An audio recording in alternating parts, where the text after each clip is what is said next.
8월 25일 아침 저희들에게 주신 하나님 말씀은 열왕기상 7장 1절로 12절까지 말씀입니다. 솔로몬이 자기의 왕궁을 13년 동안 건축하여 그 전부를 준공하니라. 그가 레바논 나무로 왕궁을 지었으니 길이가 100규빗이요 너비가 50규빗이요 높이가 30규빗이라.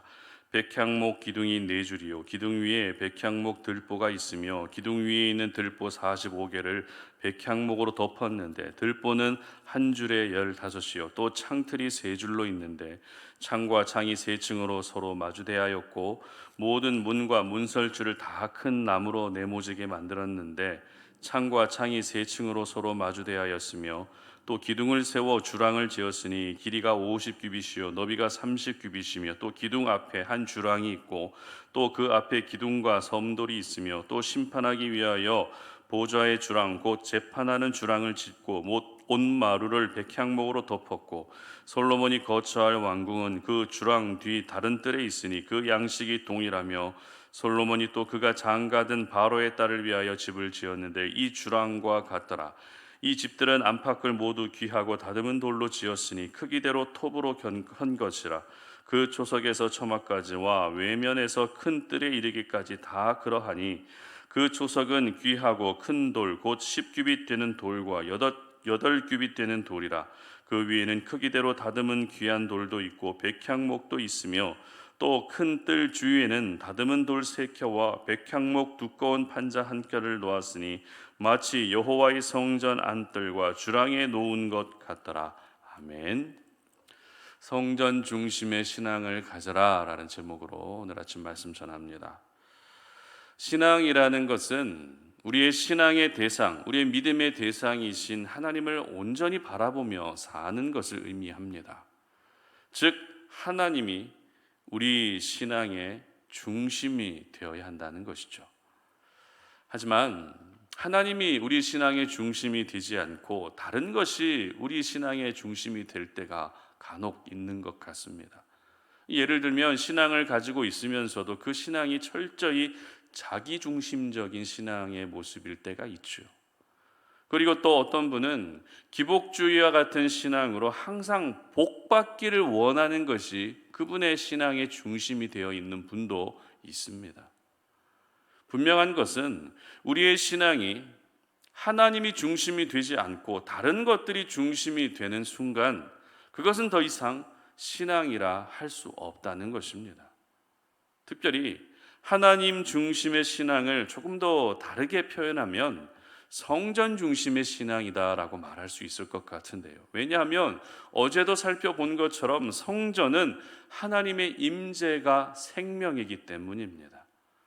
하나님의 임재가 가득한 성전을 뜨겁게 사랑하고 하나님의 임재가 가득한 성전이 내 신앙의 중심에 있다는 것은 곧 하나님이 중심이라는 것을 말하는 것이기 때문입니다. 오늘 본문은 7년간 성전 건축을 마친 솔로몬이 13년간 왕궁을 건축했다는 것을 기록하고 있습니다. 그런데 단순히 우리가 이 숫자만 주목하게 되면 솔로몬에 대한 오해가 생길 수 있습니다. 성전 건축은 7년이 걸렸는데 자기가 살 왕궁은 13년이 걸렸다는 것이 솔로몬은 성전보다 왕궁 짓는 일에 더 많은 정성을 들였구나라는 그런 오해를 하기 쉽다는 것입니다. 그리고 왕궁의 사이즈를 보게 되면 2절 상반절 보시기 바랍니다.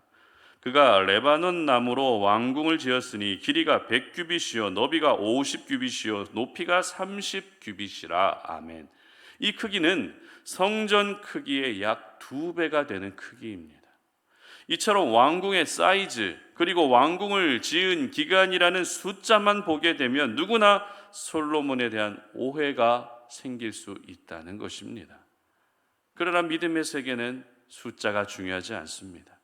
세상 속에서는 숫자가 가장 객관적인 판단의 기준이 되고 근거가 되겠지만 믿음의 세계에서는 숫자의 크고 작은 것이 그 사람의 믿음의 사이즈를 나타내지 않는다는 것입니다. 이것을 뒷받침해 주는 부분이 있습니다. 바로 오늘 본문이 열왕기상 말씀에 어디에 배치되어 있는가 하는 것을 보면 우리는 이것을 알 수 있습니다.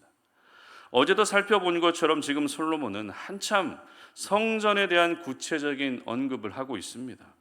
내소와 외소로 구분해서 금으로 입히고 내소 안에 그룹을 만들고 등의 성전에 대한 기록을 자세하게 합니다.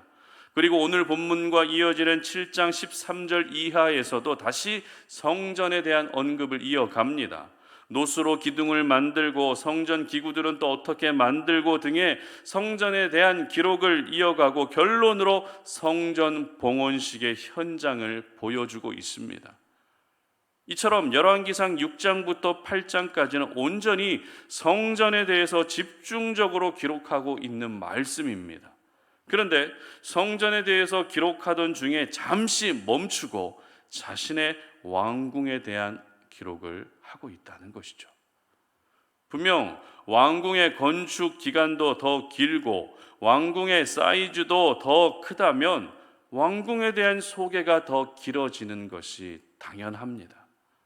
하지만 솔로몬은 자신의 왕궁 소개를 성전 소개보다 짧게, 그러니까 성전에 대한 소개보다 왕궁 소개를 드러나지 않게 조용히 하고 있었다는 것입니다. 따라서 우리가 숫자만 보고 솔로몬을 오해하는 것이야말로 진짜 큰 오해인 것입니다. 이처럼 솔로몬은 자신의 왕궁을 성전의 영광에 가리워지게 하고 있었던 것입니다. 솔로몬은 자기가 살 집을 하나님의 집에 가리워지게 하고 있었던 것입니다. 저희들은 이러한 솔로몬의 모습을 보면서 솔로몬의 신앙은 철저히 성전 중심의 신앙이다라는 것을 알 수 있습니다. 솔로몬이 다스리던 이스라엘의 영광은 과거 다윗이 다스릴 때 영광보다 더 크고 화려했습니다. 나라 안팎이 항상 평화로웠고 보물도 넘쳐날 정도로 가장 풍요로운 때가 솔로몬이 다스리던 그때였습니다. 이렇게 나라가 안정이 되고 나라가 평화로워지게 되면 지도자 역시 영적으로 게을러지고 나태해질 우려가 큽니다. 그러면 신앙조차도 하나님 중심의 신앙이 아니라 그가 누리고 있는 영광과 풍요를 영원히 간직하고 소유하고자 하는 것이 신앙의 중심이 될 수 있다는 것입니다. 그러나 솔로몬의 신앙은 그러지 않았습니다. 자기 영광을 오랫동안 간직하는 것이 신앙의 중심이 아니라 솔로몬은 언제나 성전이 중심이었고 하나님이 중심이었습니다. 자신이 누리고 있는 화려한 영광을 성전보다 앞세우지 않았습니다. 자신의 풍요로움을 하나님보다 앞세우지 않았던 것입니다. 그런데 어떤 분들은 왕궁을 굳이 그렇게 크게 지을 필요가 있느냐라고 그렇게 생각하는 분도 있을 수 있습니다. 정말 성전 중심의 신앙을 가진 사람이라면 왕궁이 아니라 성전을 더 크게 짓는 것이 맞지 않느냐라고 생각하실 수 있다는 것입니다. 그러나 그것은 솔로몬이 다스리던 당시 상황을 잘 몰라서 하게 되는 생각입니다. 무슨 말인가 하면 당시 이스라엘은 다른 나라들을 압도하는 힘을 가지고 있었기 때문에 많은 외교 사절단들이 끊임없이 솔로몬을 찾아오는 그런 상황이었습니다. 그리고 솔로몬이 일천 번제를 드리고 나서 하나님이 내가 너에게 무엇을 줄고 너는 구하라 라고 말씀하셨을 때 솔로몬이 가장 중점을 두었고 가장 사모하고 있었던 것은 이 많은 백성들, 그렇게 큰 백성들을 어떻게 다스려야 할 것인지 그들을 지혜롭게 재판할 수 있는 것을 가장 중점으로 두고 있었다는 것입니다. 따라서 왕궁 안에는 이 많은 백성들을 재판할 수 있는 재판할 공간도 필요했고 외교 사절단들을 접견할 수 있는 공간까지 마련해야 했던 것입니다. 이처럼 왕궁은 단순히 솔로몬이 잠을 자고 쉼을 쉴 수 있는 그런 공간, 집이라는 개념을 뛰어넘어서 왕궁 안에서 외교와 정치와 그리고 민생을 돌보는 일들까지 수행해야 했기 때문에 당연히 그 규모가 커질 수밖에 없었던 것입니다. 그럼에도 불구하고 솔로몬은 자신의 왕궁을 자랑한 것이 아니라 성전의 영광과 하나님의 영광에 자신의 왕궁이 가리워지게 했던 것입니다. 이것이 바로 성전 중심의 신앙이자 하나님 중심의 신앙인 것입니다. 저희들은 가끔 성전을 단순히 물리적인 공간으로만 생각할 때가 있습니다.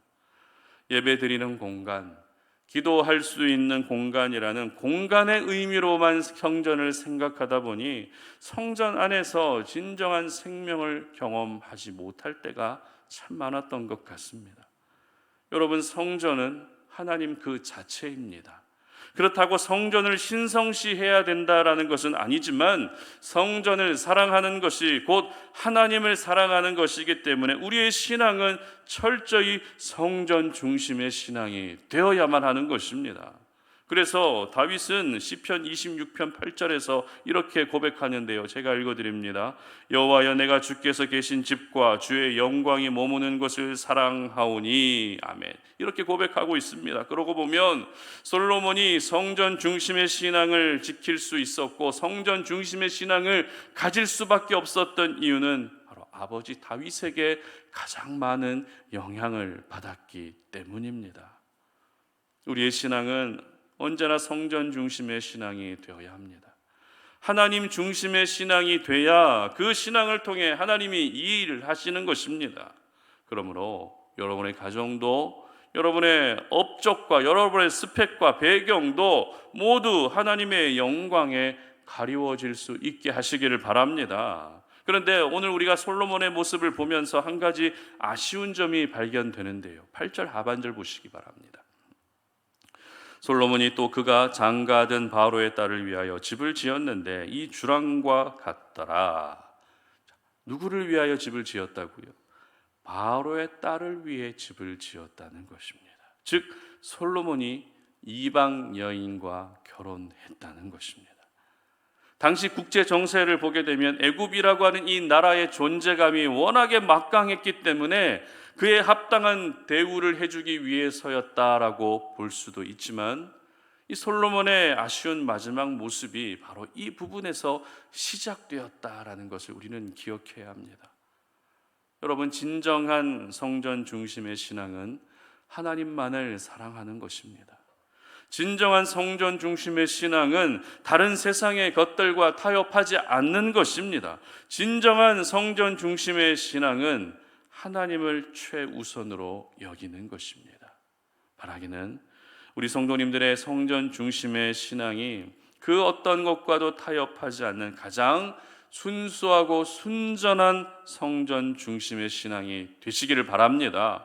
그리고 하나님의 기쁨이 될 수 없는 것들이 절대 여러분의 신앙 안에 스며들어오지 않게 하시기를 주님의 이름으로 축복합니다. 함께 기도하겠습니다. 살아계신 아버지 하나님, 감사합니다. 오늘도 우리가 주님 앞에 나와 기도하면서 우리의 마음을 주님 앞에 또 내어드리며 우리의 신앙이 철저히 성전 중심의 신앙, 하나님 중심의 신앙으로 살아가기를 원합니다.